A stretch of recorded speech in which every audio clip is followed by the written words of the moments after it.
Hallo liebe Motorsport-Magazin.com Freunde und Formel 1 Fans. Wie ihr unschwer erkennen könnt, bestimmt der Unfall zwischen Lewis Hamilton und Max Verstappen immer noch die Schlagzeilen, aber nicht nur die, natürlich auch die Kommentarsektionen. Da wird wild drüber diskutiert, wer denn letztendlich schuld war. Es geht teilweise unter die Gürtellinie, deswegen bitte ich euch auch da ein bisschen sportlich zu bleiben und das Ganze neutral zu begutachten.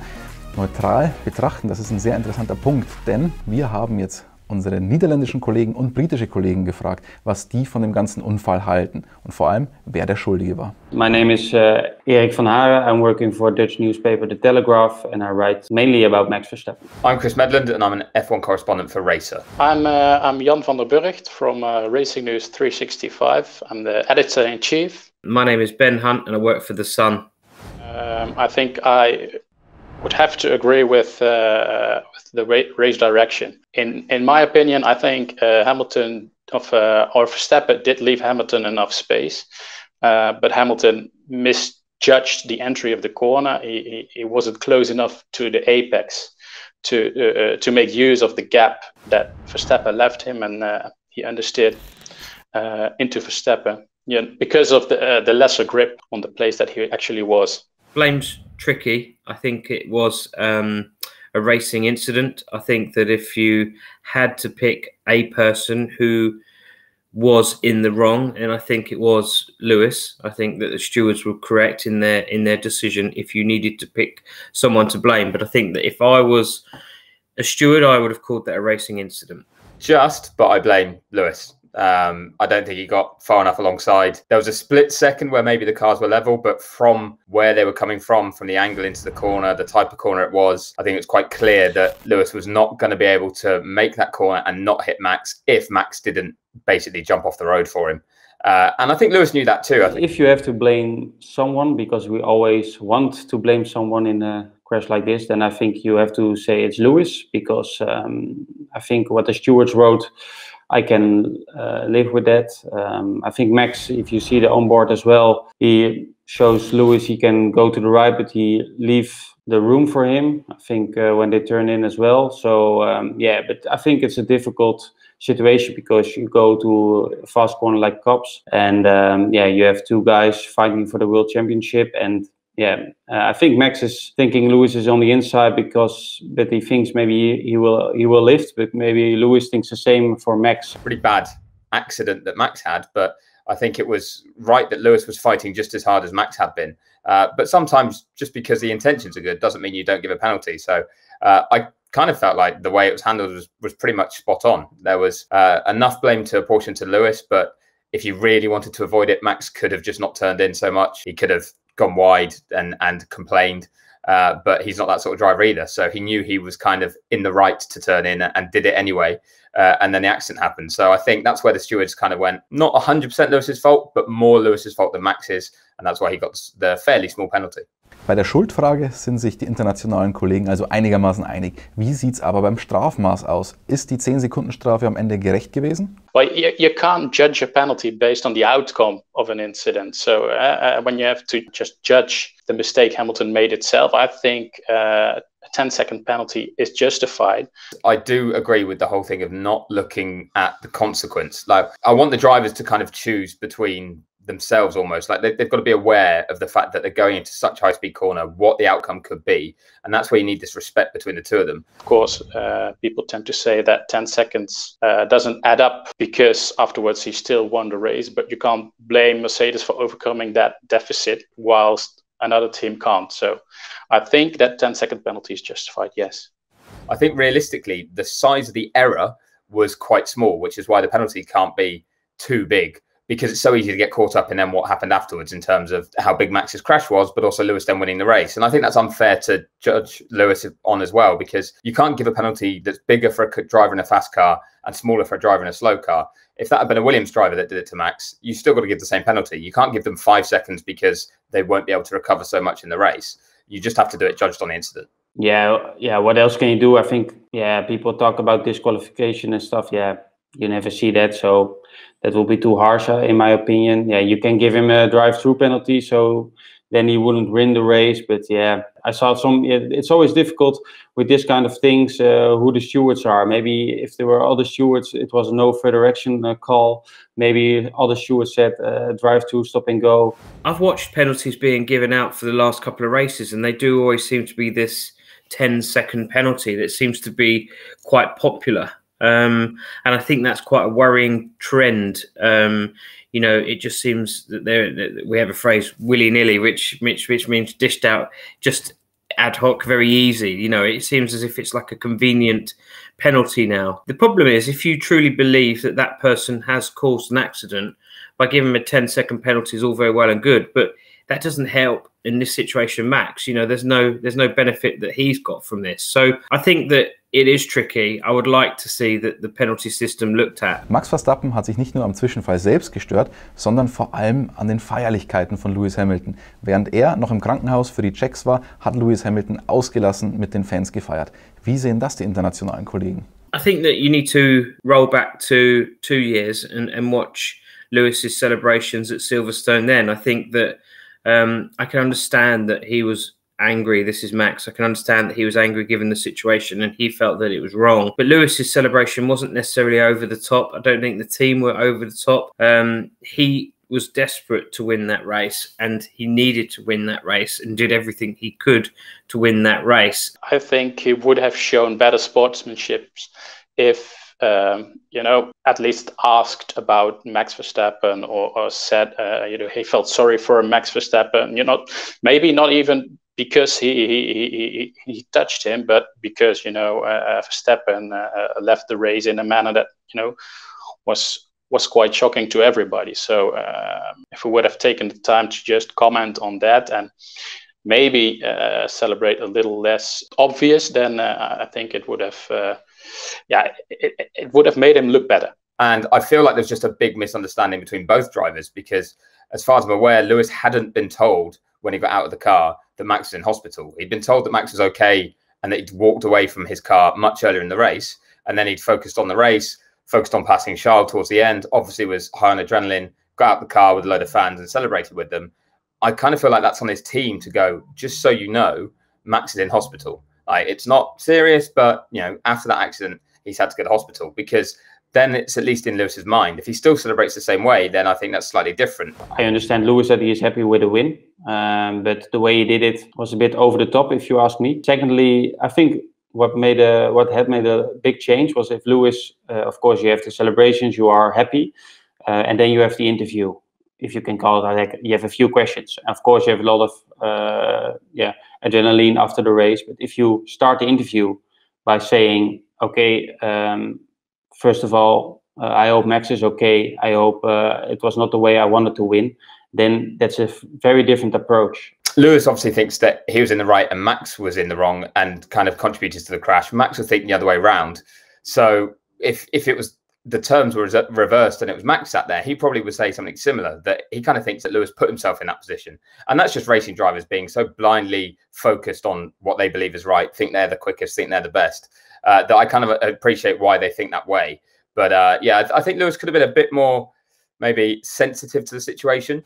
Es war nicht das erste Mal, dass sich Lewis Hamilton und Max Verstappen auf der Strecke begegnet sind. Es war das erste Mal aber in dieser Saison, dass es eskaliert ist. Bislang hat immer Lewis Hamilton zurückgesteckt. War das jetzt so eine kleine Retourkutsche? War das eine Revanche? Wollte Lewis Hamilton was beweisen? Yeah, there's always a story because if it was not Verstappen, maybe Lewis was not doing this, but you don't have to forget that we had a situation like in Imola this year where Max had an aggressive move, like we know him, and Lewis backed off. Yeah. Can you expect him to do it every week? I think no. Yeah, I agree with you. I think that was a case. It seemed to be Lewis was the one that gave way. Max went on to win. And I think that there was a moment that went on in Lewis's head and just thought, I'm not going to do that today. You know, he was obviously very upset to miss out on the sprint race. I think that he desperately wanted to win that. And I think that was all boiling up inside of him. He knew that he needed to get that move done on lap one, because if he didn't and Max got through, then I think Lewis knew that he wasn't in a position to catch Max. Max would have gone on to win the race, and as I said before, yeah, he would be even more points ahead. I had all weekend the feeling that this was the moment for Lewis that he thought, I have to win this. Max shouldn't win this. You saw it when he cheered Friday when he was the quickest in the qualifying. So yeah, maybe he said, for now this is for the time to take all the risk I have, and yeah, for him it worked out quite okay. But yeah, it wasn't deliberate to punch Max out of the race, or especially to punch him like this, because it was a heavy crash.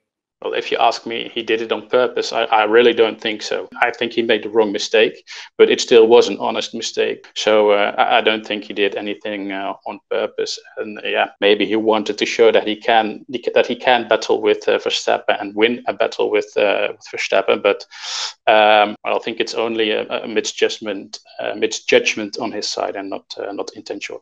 No, I think there was more behind it. I've actually written about it since as well. I think it was more because Lewis, when he was in a position as the championship leader, or even when it was very close, and the fact that he's won so many titles, he kind of thought of the risk reward and he backed out when he had to. Max took big risks in a number of incidents. And I think Christian Horner said it himself in Spain, where Max dived down the inside into turn one. He said, it was good that Lewis jumped out the way, otherwise he would have ended up in the fence.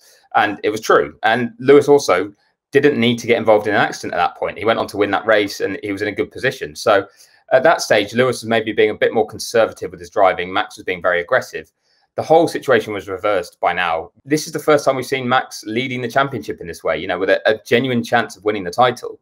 And he put his stall out as, I am not going to change the way I drive. I'm going to be just as aggressive as I was when I was chasing. Lewis, on the other hand, maybe because he's more experienced and has the success under his belt, so can afford to be this way. But he did change his style from being very conservative to being just as aggressive as Max was. And I feel like then you just had two drivers as aggressive as each other. And whereas in the past, one yielded to the other one, which was normally Lewis yielding to Max, this time it didn't happen. And that's just based on the fact that maybe Max thought Lewis wouldn't stay so aggressive because he's not been used to seeing him that way. And because Lewis maybe thought Max will yield because he has a lot to lose now. And again, they just hadn't raced each other in that scenario. Was passiert ist, kann man nicht mehr rückgängig machen. Aber die Frage ist, welche Konsequenzen hat der Unfall jetzt auf die WM? Wird Lewis Hamilton in Zukunft anders gegen Max Verstappen fahren? Und vor allem, wird Max Verstappen anders gegen Lewis Hamilton fahren? Wird er ihm vielleicht jetzt doch ein bisschen mehr Platz lassen? Das meinen unsere Kollegen. Yeah, the gloves are off, like they say in English. So yeah, we saw already all the fights also off the track between Red Bull and Mercedes this year, and that will continue. And now you have the fight between the two. Yeah, literally a fight now in the race. So, but I think it will be maybe not the last time. I think when there's a situation like this, Max will not back off. I know Max for quite a few years now, and yeah, I think he will be. We will not doing anything different now. He will be not. He is an aggressive driver. We know him for that for a year, so that won't change. I think the battles have already been hard but fair.